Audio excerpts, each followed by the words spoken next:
मला असं वाटतं की खरं म्हणजे गणवागणवीची भाषा ही आम्ही या सरकारने कधीच करत नाही।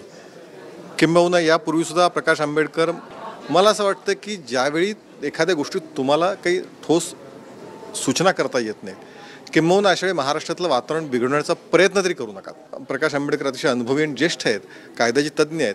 त्यांनी किमान त्यांना जर काही मार्ग सुचत नसेल तर महाराष्ट्रामध्ये वातावरण बिघडवण्याचा प्रयत्न करू नये, ही माझी त्यांना विनंती। भाजपचे राज्य प्रवक्ते केशव उपाध्ये काल बोलताना असं म्हणाले की प्रकाश आंबेडकर यांनी समाजामध्ये वातावरण बिघडवणारी भाषा करू नये आणि भाजप सरकार हे कधीही सत्तेवर आल्यापासून कुणालाही गंडवलेलं नाही।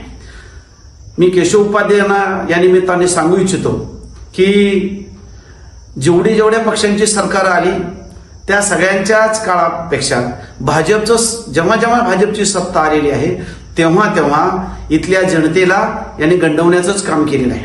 इथल्या जनतेला गंडवलं, इथल्या आरक्षणाच्या बाबतीमध्ये ओबीसी असेल, मराठा असेल, भटके विमुक्त असतील किंवा धनगर असेल, यांना गंडवण्याचंच काम केलेलं आहे।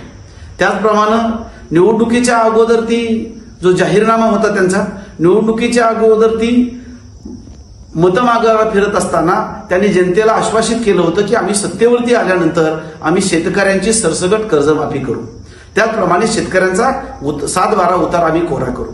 आज सत्तेवरती येऊन वर्ष होऊन गेले तरी देखील शेतकऱ्यांना दमडीची मदत नाहीये।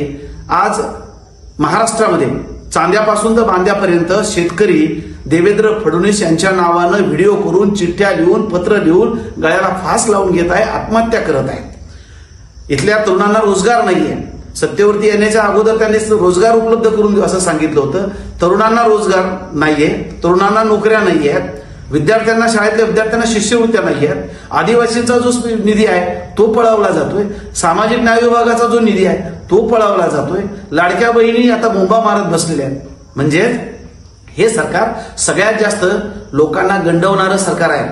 खरं म्हणजे ॲडव्होकेट प्रकाश आंबेडकर हे महामानव बाबासाहेब आंबेडकरांचे नातू असल्या कारणामुळं कायद्याचे अभ्यासक आहेत, त्यामुळं किमान गंडवणं हा सभ्य शब्द वापरलेला आहे। माझ्यासारख्याला जर विचारलं तर हे सरकार म्हणजे याला फसव, त्याला फसव, त्याला फसव, शेतकऱ्याला फसव, महिलांना फसव, विद्यार्थ्यांना फसव, शेतकऱ्यांना फसव, कामगारांना फसव, आदिवासींना फसव, जर याला त्याला सगळ्यांनाच फसवणार असेल तर हे सरकार करणारं सरकार आहे। भाजप हा करणारा पक्ष आहे।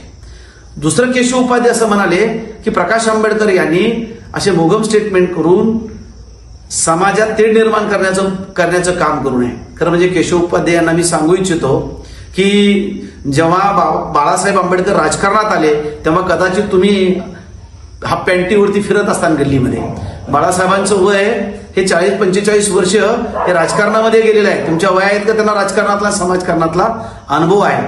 आणि आदरणीय बाळासाहेब आंबेडकर या 45 वर्षाच्या काळामध्ये सातत्यानं समाज तोडण्याचं काम केलं नाही, समाज जोडण्याचं काम केलेलं आहे। जेव्हा अहमदनगर जिल्ह्यातील कर्जत तालुक्यातील कोपर्डी प्रकरण घडलं तेव्हापासून मराठा मोर्चा निघालेली आहे, आरक्षणाच्या मुद्द्यावर निघाले आणि दुसरी मागणी त्यांची अशी होती की अॅट्रॉसिटी कायदा रद्द करा।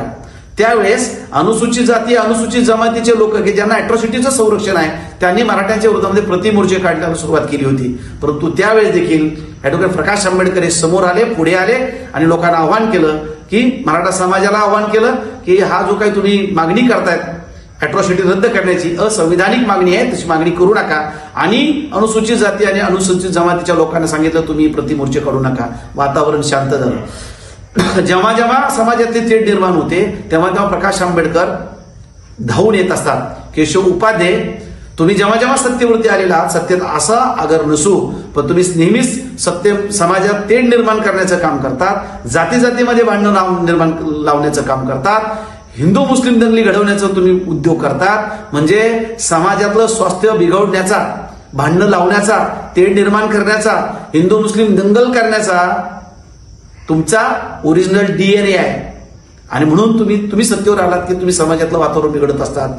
प्रकाश आंबेडकर समाजाला जोडण्याचं काम करत असतात। त्यामुळं बाळासाहेब आंबेडकर हे कायद्याचे तज्ज्ञ आहेत, राजकारणी आहेत, अभ्यासक आहेत। त्यांच्यावरती बोलताना बाकीचे किमान 4 वेळेस विचार करून बोलतात। तुमची लायकी सुद्धा नाही बाळासाहेबांचं नाव तोंडामध्ये घेण्याची सुद्धा। यापुढे बोलत असताना विचार करून बोला, अन्यथा महाराष्ट्रामध्ये काळं तोंड घेऊन फिरावं लागेल तुम्हाला।